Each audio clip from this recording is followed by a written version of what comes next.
Water cure. Since air is invisible, we cannot perceive the wonderful way in which it does its work. But the work of water and its curative effects can be easily seen and understood. All people know something of the use of steam as a curative agent.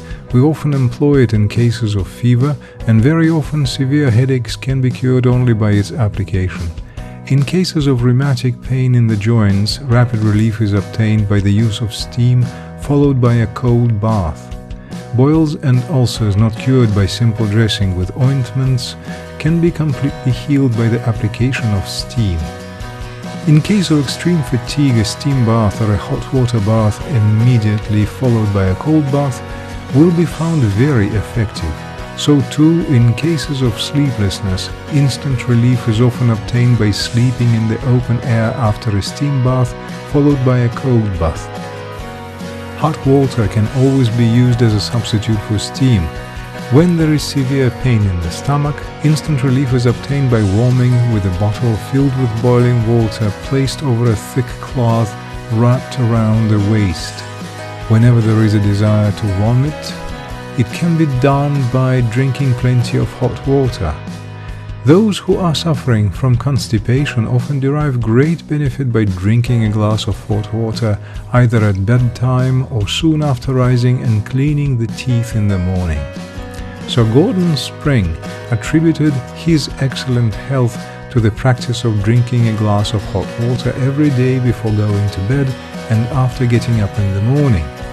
The bowels of many people move only after taking tea in the morning, and they foolishly suppose that it is the tea which has produced this effect. But as a matter of fact, tea only does harm, and it is really the hot water in the tea that moves the bowels. A special kind of cot is often used for steam baths, but it is not quite essential. A spirit or kerosene oil stove or a wood or coal fire should be kept burning under an ordinary cane chair. Over the fire should be placed a vessel of water with the mouth covered, and over the chair a sheet or blanket is so spread that it may hang down in the front and protect the patient from the heat of the fire. Then the patient should be seated in the chair and wrapped round with sheets or blankets. Then the vessel should be uncovered so that the patient may be exposed to the steam issuing from it. Our common practice of covering the head also of the patient is a needless precaution. The heat of the steam presses through the body right up to the head and gives rise to profuse perspiration on the face.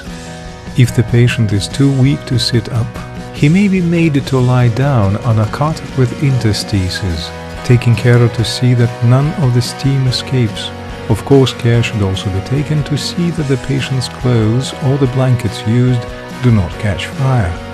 And due consideration should be paid to the state of the patient's health, as an inconsiderate application of steam is fraught with danger. The patient indeed feels weak after a steam bath, but this weakness does not last long.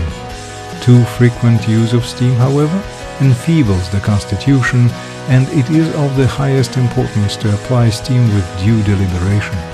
Steam may also be applied to any single part of the body. In cases of headaches, for instance, there is no need to expose the whole body to the steam.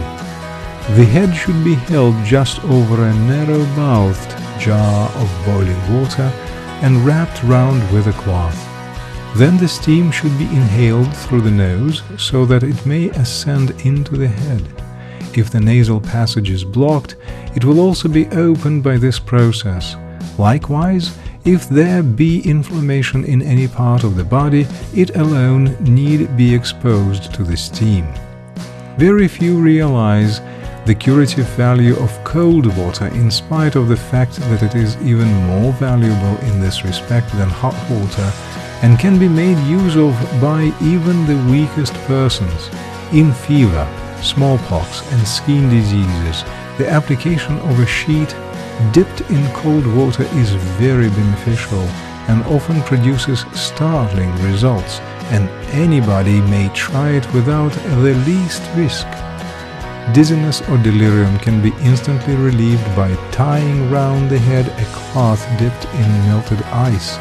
People suffering from constipation often derive great benefits by tying round the stomach for some time a piece of cloth dipped in melted ice. Involuntary seminal discharges can also be often prevented by the same means. Bleeding in any part of the body may be stopped by the application of a bandage dipped in ice-cold water. Bleeding from the nose is stopped by pouring cold water over the head. Nasal diseases, cold and headache may be cured by drawing pure cold water up the nose. The water may be drawn through one nostril and discharged through the other, or drawn through both nostrils and discharged through the mouth. There is no harm in the water going even into the stomach, provided the nostrils are clean. And indeed, this is the best way to keep the nostrils clean. Those who are unable to draw the water up the nostrils may use a syringe, but after a few attempts it can be done quite easily. All should learn to do this, since it is very simple and at the same time a most effective remedy against headaches, bad smells in the nose, as well as dirty accumulations in the nasal passage. Many people are afraid of taking an enema, and some even think that the body is weakened by it. But such fears are baseless. There is no more effective means of producing an instant evacuation of the bowels. It has proved effective in many diseases where all other remedies have been futile. It thoroughly cleans the bowels and prevents the accumulation of poisonous matter. If those who suffer from rheumatic complaints, or indigestion, or pains caused by an unhealthy condition of the bowels, take an enema of 2 pounds of water, they would see how instantaneous is its effect. One writer on this subject says that once he was suffering from chronic indigestion, and all remedies proving futile, he had grown emaciated, but the application of the enema at once restored him his appetite and altogether cured him of his complaint in a few days. Even ailments like jaundice can be cured by the application of the enema. If the enema has to be frequently employed, cold water should be used, for the repeated use of hot water is likely to enfeeble the constitution. Dr. Louis Kuhne of Germany has, after repeated experiments, arrived at the conclusion that water cure is the best for all diseases. His books on this subject are so popular that they are now available in almost all the languages of the world, including those of India. He contends that the abdomen is the seat of all diseases. When there is too much heat in the abdomen, it manifests itself in the form of fever, rheumatism, eruptions on the body, and the like. The efficacy of water cure had indeed been recognized by several people long before Kuhne, but it was he who for the first time pointed out the common origin of all diseases. His views need not be accepted by us in their entirety, but it is an undoubted fact that his principles and methods have proved effective in many diseases. To give only one instance out of many that have come within my experience, in a bad case of rheumatism, a thorough cure was effected by Kuhne's system, after all other remedies had been tried and had proved utterly ineffectual. Dr. Kuhne holds that the heat in the abdomen abates by the application of cold water and has therefore prescribed the bathing of the abdomen and the surrounding parts with thoroughly cold water. And for the greater convenience of bathing, he has devised a special kind of tin bath.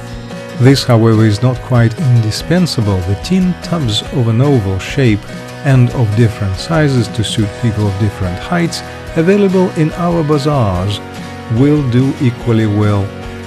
The tub should be filled 3/4 with cold water, and the patient should seat himself in it in such a fashion that his feet and the upper part of the body remain outside the water, and the rest of the body up to the hips inside it. The feet may preferably be placed on a low footstool. The patient should sit in the water quite naked, but if he feels cold, the feet and the upper part of the body should be covered with a blanket. If a shirt is worn, it should be kept entirely outside the water. The bath should be taken in a room where there is plenty of fresh air and light. The patient should then slowly rub, or cause to be rubbed, the abdomen with a small rough towel from 5 to 30 minutes or more.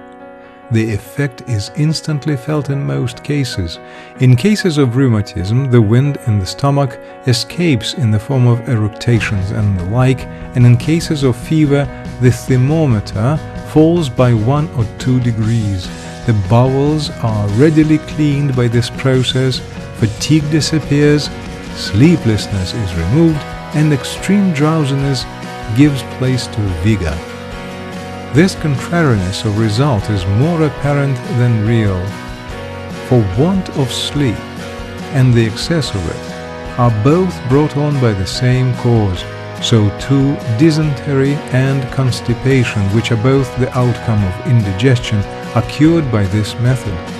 Piles of long standing can also be got rid of by this bath with proper regulation of diet. Those who are troubled by the necessity of constant spitting should at once resort to this treatment for a cure. By its means the weak can become strong, and even chronic rheumatism has been cured by it. It is also an effective remedy for hemorrhages, headaches, and blood poisoning. Kuhne prescribes it as an invaluable remedy even for diseases like the cancer. A pregnant woman who takes to it regularly will have an easy childbirth. In short, all persons without distinction of age or sex can take to it with advantage. There is another kind of bath, known as the wet sheet pack, which is an unfailing remedy for various diseases. This bath is taken in the following manner. A table or chair is placed in the open air big enough to allow of the patient lying on it at full length. On it are spread, hanging on either side, some 4 blankets, less or more according to the state of the weather. Over them are spread 2 white thick sheets well dipped in cold water, and a pillow is placed under the blankets at one end.